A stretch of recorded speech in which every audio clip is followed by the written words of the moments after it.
The Spotlight, shining a light on podcasts and videos that have caught our attention. Hi and welcome to The Spotlight. My name is Jen Spiker and today I'm highlighting part of a recent conversation that Andrew McLennan had on 20Twenty. Ted Baehr is the founder and publisher of Movie Guide, a family guide to movies and entertainment. He's also chairman of the Christian Film and Television Commission and a noted critic, educator, lecturer and media pundit. Andrew spoke with Ted on 20Twenty, asking whether you can succeed in Hollywood without losing your soul. The Spotlight with Jen Spiker. Well, today we're looking at Hollywood and we're asking if it's possible to succeed in Hollywood without losing your soul. Our special guest has worked in and around Hollywood for 38 years, and he now wants to equip the next generation of movie makers to pursue their dreams of making the biggest and best movies. So Ted Baehr is the founder of Movie Guide. It serves audiences all around the world, approximately 89 million people. And in the US, 1 in 3 parents use Movie Guide to choose movies for their families. So our conversation today is all about how we can succeed in Hollywood without losing our soul. And Ted, I want to welcome you to 2020 today. Oh, it's great to be with you. I'll be physically in Australia in 2 weeks and speaking in Sydney, so that's going to be fun. And then visiting my son in Tasmania. He lives down there, so with 10 of my 18 grandchildren, so it's wonderful. Gee, he's doing his bit for the country and probably the whole world. There are 10 children in Tasmania. That sounds like a very busy life for your son. It's busy, and they have students come and stay there. It's a hostel. And then they tell them about Christ, and they help them develop a theological perspective and know the Lord and make him known. Excellent, excellent. Well, Ted, in case some of our listeners aren't familiar with you, tell us a little bit about your story and how you came to start Movie Guide. Well, my story, I'll try to make it very short because you and I were talking about it before the show. I grew up in the entertainment industry. My parents were movie stars. My father starred in 62 movies. He had a stage name, Robert Allen, Bob Tex Allen. He won the box office award in 1936. I used to go into Columbia Pictures, and they had his picture right on the wall, and he did a lot of different movies. He did about 9 cowboy movies out of the 62. And then after World War II, he didn't want to go back to Hollywood, so he starred in Broadway, and I was born in 1946. I grew up a Broadway brat. I guess that's the best way to say it. And my mother died when I was young. So he got pursued by a lot of women, and 4 of them had come to Christ through Billy Graham, and they wanted to bring him to Christ so that he'd go to Christian events. They'd take him, he'd take me, I'd walk out, and finally somebody got me to read the New Testament, and I came to Christ, and a week later I married my wife, and then 4 children and 18 grandchildren. And this ministry. I found out about the ministry from the golden age of Hollywood, the George Heinrich, who had run the Protestant Film Commission, and they kept movies clean from 1933 to 1965. Okay, so there's a lot there, and it's so interesting. Did your dad serve in World War II? Is that why he left Hollywood when World War II was on? Was he conscripted to serve? Yes. He was overseas in North Africa and in Italy in World War II, and it's a long story. I've just written a book about him. It's my 43rd book, and I've written my 44th book. And John Wayne, scriptwriter, nobody remembers John Wayne anymore, but his scriptwriter is a good friend, and she said, "Oh, this is the best book." So since I don't want to hear that it's the best book, because I teach this stuff, I was head of a department at Berkeley and head of our, so I want to find out negative reviews. So I sent it to 2 of my best-selling friends who are best-selling authors to get their criticism. If they all 3 of them say it's a great book, then I'll publish it.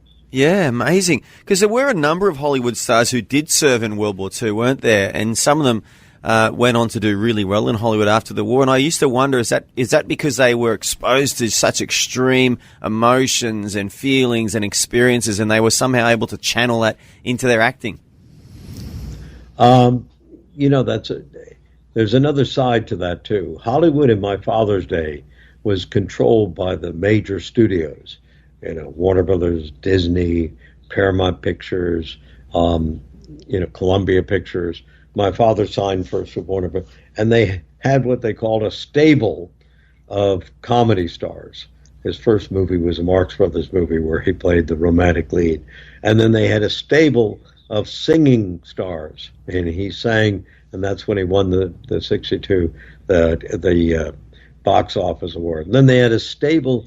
So in World War II, the people who went off to war came back without jobs in Hollywood, which is one reason he stayed in New York, but he loved live audiences.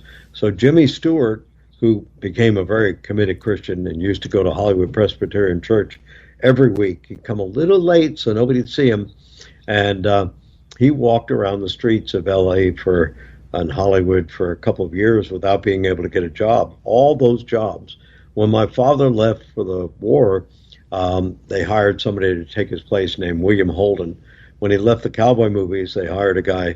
He could ride and rope because he'd been in the cavalry. They hired a guy named Roy Rogers. So those jobs were all taken, and you had to come back and get yourself into the industry.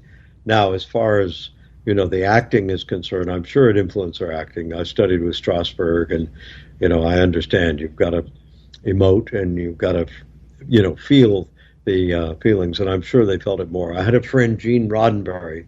I hired him to do a project for ABC where he was working. He had done a series called Star Trek, which failed when it first came out. Really? What year was that? When did it fail? It failed in the 1960s. And he was a California highway patrolman. He used to write his scripts sitting on the side of the road. And he said the best writers were highway patrolmen and firemen because they'd seen life and death firsthand. And, of course, that would have been true to people who went off to World War II or went off to the Korean War.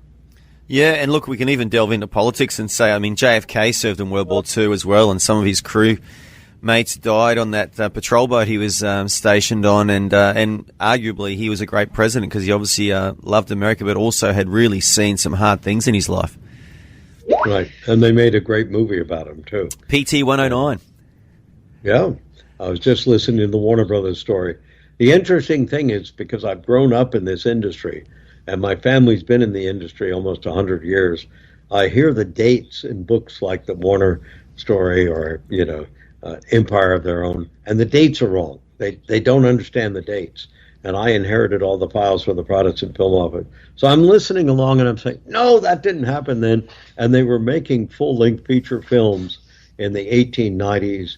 1897, they made a full-length Passion play of the Lumiere brothers, and then Pathé brothers next year made a Passion play, and somebody else made, I think, a Selick.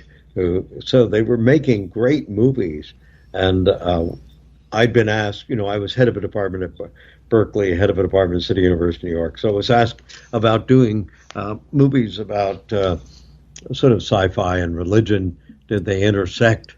And the man who was in charge of the project from Harvard didn't know anything about the movie industry. And I started talking about 1898, Jorge Mallet, who was featured in the movie Hugo. He was making some great sci-fi, Trip to the Moon, and he didn't understand that. Finally, he was booted because he didn't know what the history of Hollywood was. And they published the article in this very academic. Every day I get a notice that one of my papers and articles and books has been recommended by some academic group. But we're not academic today, so we don't have to worry about it. Hugo's a great movie, by the way. Well, and I think you got to throw into the mix there too. I'm sure I've read somewhere they made a movie about Ned Kelly in Australia a long time ago, and it's sometimes listed as one of the first full-length feature films ever made. Have you ever heard that up in your part of the world? Well, here's what happened with the films and what became very confusing until recently. And actually, Australia did solve some of the problems. It would cost, the original film stock, if you want to hear this, was silver nitrate, like Jorge Mallet, which you've heard of, did over 1,000 films. And because it was silver nitrate, when you deposited it with the Copyright Office, it was so expensive that instead of depositing 6 reels, which would have been a fortune, you deposit a little 7-minute, 15-minute clip. So people who wrote books about the industry for many years thought these people were only making 7-minute clips. Okay. And then, later they did it in nitrate film, and that's acetate. And then that was much safer. Actually, buildings blew up. And in Australia, they found a couple of movies that were really old movies in the middle of the desert at a theater. I didn't know you had a theater in the middle of the desert, but you did. And it was a perfect place to preserve movies. So some of these movies have been recovered now, and they're just absolutely wonderful. So thank you, Australia. Well, there you go. And been a couple of Australian actors that have made their name in Hollywood over the years as well. And I think the first one was Errol Flynn. Do you remember that name, Errol Flynn? Oh, know him well. Unfortunately, he drank and caroused himself into oblivion. And Jack Warner, who hired my father originally when Errol was young, but he was really drawn out, and nobody liked him. Nobody wanted to, I shouldn't tell you this, nobody wanted to work with him. He was very difficult. He was from Tasmania, actually, where my son is. And we won't hold that against him. Jack Warner hired him. I think he died in the middle of the production. He did not last too long. So, but he did great swashbuckling epics. Later, his dramatic films, when he could no longer do swashbuckling epics, and were not so good. So there you go. But you have great actors who are, sort of adopted Australians, like Mel Gibson and Hugh Jackman. And Hugh Jackman actually, I'm a little annoyed. He kissed one of my 18 grandchildren, so she was just a baby. So he wants to run for office. That's what we say, that politicians will always kiss the baby to get the attention. Hugh is a good guy. He seems like a good guy. I've never met him, but I'll give you some trivia about Errol Flynn as well. He actually spent some time in Papua New Guinea. I know your son spent some time in Papua New Guinea. So Errol Flynn was actually digging for gold up there before he was a famous movie star. I don't know if you know that. And that perhaps shaped him as an individual as well. Maybe that's where he got his wild side from. I'm not sure. I think he probably got it from Tasmania. You do have an animal there that I was listening to the cry of the animal today, trying to describe why he was called a devil. Yeah. And because his sounds are so bad. So, you know that. Well, they used to terrify people, those animals.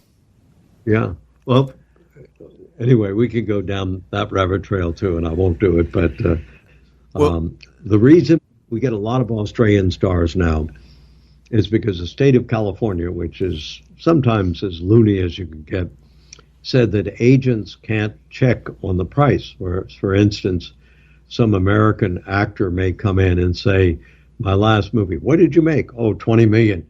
Well, up until about 10 years ago, the agent could call the other agent, and CAA could call ICBM or whatever, and say, how much did he make? Oh, he made $6 million. And, it still sounds like a lot of money. But when they said that, I went to NYU Law School. I brought my daughter to listen to these guys. She said, what are you going to do? He said, well, we don't need American actors. We can hire Australian and English actors because they speak better anyway. So there you go.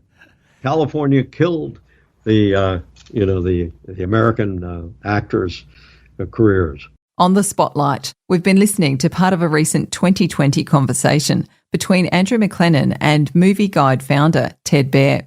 There's lots more of this conversation, including listener questions for Ted about Hollywood movies and culture.